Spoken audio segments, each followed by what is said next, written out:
Hello বন্ধুরা, দেখো আজকে আমরা এসে পৌঁছেছি একদম পালং শাকের খেতে। এই পালং শাক কিন্তু ভেষজ উপায়ে করা হয়েছে আমাদের এই পালং শাক। তো আজকে আমি তুলবো আর এরই রেসিপি করে দেখাবো বন্ধুরা।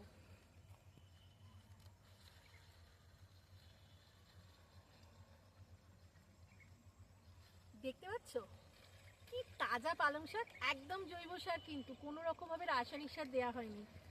আরো তুলবো।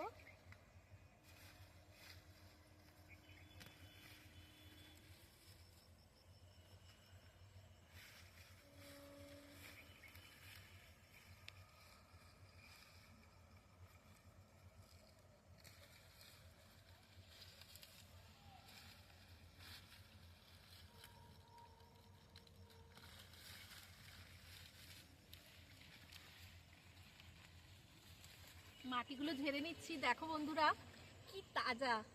এই দিয়ে কিন্তু রেসিপি করব, আর এই রেসিপিতে আমার সাথে থাকতে হবে কিন্তু। চলো।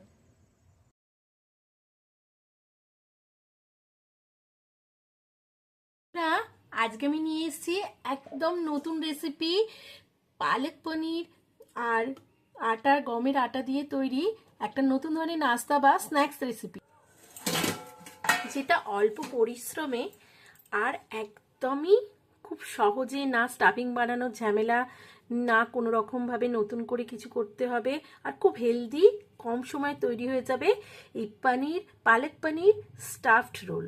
তো চলো বন্ধুরা, ভিডিওটা স্কিপ না করে দেখার অনুরোধ রইল, আমার সাথে থাকার অনুরোধ। ভীষণ নরম তুলতুলে, ওপর দিয়ে বাটার ব্রাশ করে এটা সার্ভ করতে হয়। তো চলো ঝটপট শিখে নিই। ভিডিওটা স্কিপ না করে দেখার অনুরোধ রইল বন্ধুরা। তাজা পালং শাকগুলোকে বেশ কিছু গোড়া বাদ দিয়ে এরম করে কেটে নিয়েছি। এবার এগুলোকে 2-3 বার ধুয়ে নেবো, যেহেতু মাটি টাটি থাকতে পারে সেই জন্য, নইলে কোনো সারের প্রলেপ নেই। তোমরা তো জানো, আমি দেখিয়ে দিয়েছি ক্ষেত থেকে তোলার সময়। তো সেই জন্য এটা 2-3 বার জাস্ট মাটির জন্য ধুয়ে নেবো। ধুয়ে হালকা আঁচে জলেতে মিনিট 5 সামান্য চিনি দিয়ে বয়েল করে নিচ্ছি। ফিরে আসছি বয়েল করার পর। বন্ধুরা, আমি বয়েল করে নিয়ে চলে এসেছি। এটা দেখতে পাচ্ছ। এবার এটা পালস মোডে, অন অফ মোডে বেটে নেব। মিক্সিতেও বাটতে পারো বা তোমরা শিলপাটাও বাটতে পারো। এটা কমপ্লিট বন্ধুরা, এইটা হয়েছে আর এই এক বাটি ভর্তি হয়েছে। তো চলো, পাত্রে 1.5 কাপ আটা নিয়ে নিলাম। 1 কাপ মতো বেসন দেওয়া যায়, কিন্তু আমি হাফ কাপ, পুরো 1 কাপ দিইনি, হাফ কাপের একটু বেশি। পরিমাণ মতো নুন, হাতে ক্রাশ করা আজওয়াইন দিয়ে শুকনো উপকরণগুলো আগে মিলিয়ে নিতে হবে। এইবার এর মধ্যে এই 1 কাপ মাপের পালং বাটা, মানে যে বয়েল করে বেটে রেখেছি, সেই বাটারটা আস্তে আস্তে স্পুনের সাহায্যে প্রথমে মিলিয়ে দেব, মিশিয়ে নেব। দেখো কাজটা মাখার পর একটু ড্রাই মতো আছে, তবে আমি একটা কথা বলে দিচ্ছি বন্ধুরা, এই যে জায়গাটা পাত্র ধোয়া, অল্প 1 স্পুনের মতো জল অ্যাড করলাম, অ্যাড করব অল্প অল্প করে, একবারে নয়। আর একটা কথা খেয়াল রাখতে হবে, এটা সেমি স্টিফ, মানে একটু স্টিফ মতো হলে তবেই জিনিসটা বেশি সুন্দর হয় খেতে। তো খুব নরম করে মাখার এটা প্রয়োজন নেই। তো এই 1 স্পুন করে আমি পালং শাকের জলটা ওয়েস্ট করে তো দরকার নেই, সেটা দিয়ে দিলাম। দেখো মোটামুটি একটা সেমি স্টিফ আটা মাখা হয়ে গেছে। মাখার পরে এর উপরে 1-2 স্পুন এরকম ভালো করে তেলটাকে মাখিয়ে নেব বন্ধুরা। খুব ভালো করে কোট করে নিয়ে এটাকে একটা ঢাকা চাপা দিয়ে মিনিমাম 1/2 ঘন্টা রেস্ট করতে দেব। এই সময় আমি একটা পুর বানিয়ে নেব। তার জন্য আমি 250 গ্রাম পনির নিয়েছি। সেই পনিরটা আস্তে আস্তে আমি এই গ্রেটারের সাহায্যে কুড়িয়ে নেব।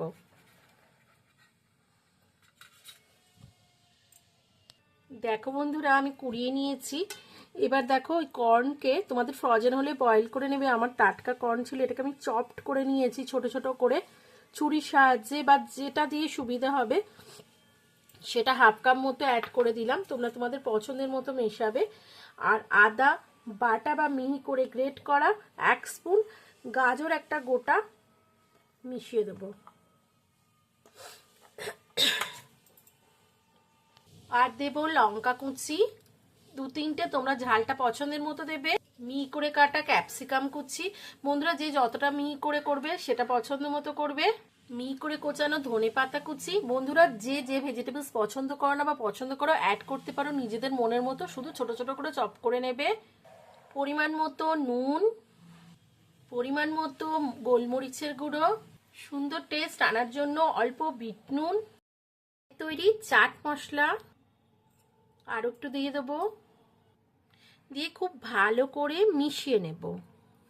জিনিসটাকে জুসি করার জন্য আরও একটা জিনিস অ্যাড করব বন্ধুরা, তার আগে খুব ভালো করে মিশিয়ে নেব। তোমরা একটা জিনিস খেয়াল করে দেখো, এটাতে কত রকম সবজি পড়ছে, বাচ্চারা খাবে না বলে, কিন্তু এই ধরনের জিনিস বানালে যেমন স্ন্যাক্স হিসেবে মানে বাড়ির প্রতিটা লোক কিন্তু আবার চেয়ে খাবে। তো বন্ধুরা এরকম রেসিপি যদি ভালো লাগে আমার পাশে থাকার অনুরোধ রইল, আমার সাথে থাকার অনুরোধ রইল, চ্যানেলটাকে সাবস্ক্রাইব করে নিয়ে আমার পাশে থাকার অনুরোধ রইল, আর বেল বাটনটাকে ক্লিক করে নেবে যাতে আমি কোনো আপডেট দিলে তোমাদের কাছে চলে যায়। আর বন্ধুরা দেখতে দেখতে প্লিজ একটা লাইক দিয়ে দাও, তোমার লাইকটা দিতে ভুলে যাও, দিয়ে আবার দেখতে শুরু করো। একটু মেল্টেড বাটার পরিমাণ মতো দিয়ে দিতে হবে যাতে জিনিসটা একটা জুসি ভাব থাকে। বন্ধুরা এক্ষেত্রে মেল্টেড বাটার বা বাটারটাকে রুম টেম্পারেচারে রেখে, এটা রুম টেম্পারেচারে রাখলে তোমাদের হাত দিয়ে মাখতে হবে। আমি 5-6 চামচ মতো দিলাম, আরও একটু দিয়ে দেবো, অ্যাড করে দেবো এই মেল্টেড বাটার, আরও 2 চামচ দিয়ে দিলাম, দিয়ে খুব ভালো করে মিশিয়ে আমাদের স্টাফিং কিন্তু রেডি। বন্ধুরা দেখো স্টাফিং বানাতে বানাতে আমাদের খুব ভালোভাবে আটাটা সেট হয়ে গেছে, আর আটাটা তোমরা দেখতে পাচ্ছ সেমি ড্রাই মানে সেমি সফট হিসেবে বানিয়েছি। তো চলো এবার লেচি কেটে নেব। আমি বড় বড় সাইজের লেচি কেটে নিয়েছি, এবার বড় করে বেলবো। চাকিতে শুকনো আটা দিয়ে এটা ভালো করে স্প্রেড করে দিলাম, দিয়ে খুব ভালো করে যতটা পাতলা পারবো বড় করে বেলবো, বড় করে বেললে সুবিধা হবে।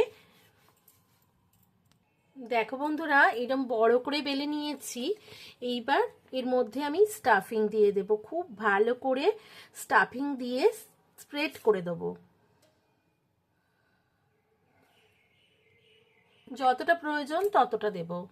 দেখো বন্ধুরা এবার দেখাচ্ছি, এবার আস্তে আস্তে এই স্প্রেড করে দেওয়া জায়গাটায় খুব টাইট করে রোলটা করতে হবে। রোলটা কিন্তু টাইট করে করতে হবে বন্ধুরা, না হলে কিন্তু মানে ছড়িয়ে যেতে পারে জিনিসটা লুজ হয়ে গিয়ে। তো খুব ভালোভাবে টাইট করে রোলটা বানিয়ে ফেলতে হবে। তো দেখো লাস্ট মোমেন্টে এই জায়গাটা যখন এসে যাবে তখন একটা জায়গায় একটু জল নিয়ে নেব আমরা, জলটা দিয়ে খুব ভালো করে সিল্ট করে দেবো, দিয়ে এই দুটো জায়গা আমরা খুব ভালো করে সিল্ট করে দিয়ে এইগুলোকে কেটে দেবো, যেখান থেকে পুর নেই সেখানটা কেটে দেবো। কেন দেবো জানো, নইলে তোমাদের আটা আটা লাগবে জিনিসটা তো তোমার ভালোবেসে মানে একটা অন্য ভেবে খাবে, তো সেই জন্য বসিয়ে তাতে জল গরম করতে বসিয়ে দিয়েছি। জল ফুটে উঠলে এইরকম একটা জায়গায় তেল ব্রাশ করে নিয়েছি, নিয়ে এই জিনিসগুলো আস্তে আস্তে বসিয়ে দেব, যে কটা ধরবে সেই কটাই দিয়ে ঢাকা চাপা দিয়ে দেব। বন্ধুরা আমি একটা স্টেপ মিস করে গেছি, ওপরে একটু অয়েল ব্রাশ করে দিতে হবে, আর ফিরে আসছি 15 মিনিট পর। বন্ধুরা আমি ফিরে এলাম মিনিট 15 পর, আমাদের রেডি, এবার সার্ভ করার পালা। নামিয়ে নিয়ে অল্প বাটার ব্রাশ করে দেবো বন্ধুরা, এটা টেস্টটা ভালো আনার জন্য। তারপর দেখো আস্তে আস্তে আমরা এই স্টিমড পনির রোলটাকে কাট করে নেব। দেখো বন্ধুরা কি সফট আর কি সুন্দর হয়েছে, পুরে ঠাসা এই স্টিমড পনির রোল। ভালো লাগলে রেসিপিটা একবার বানাবার অনুরোধ রইল, আর বানিয়ে এসে ভালো লাগলে আমার সাথে থাকার অনুরোধ রইল। আমার চ্যানেল নতুন বন্ধু হলে চ্যানেলটাকে সাবস্ক্রাইব করে নিয়ে পাশে থাকা বেল আইকনটাকে ক্লিক করে নেওয়ার অনুরোধ রইল, যাতে আমি চ্যানেলে আপডেট দিলে তোমাদের কাছে নোটিফিকেশন সরাসরি পৌঁছে যায়। আবার হাজির হয়ে যাবো নতুন কোনো রেসিপি নিয়ে, ততক্ষণের জন্য ভীষণ ভালো থেকো, সুস্থ থেকো, আর টাটা।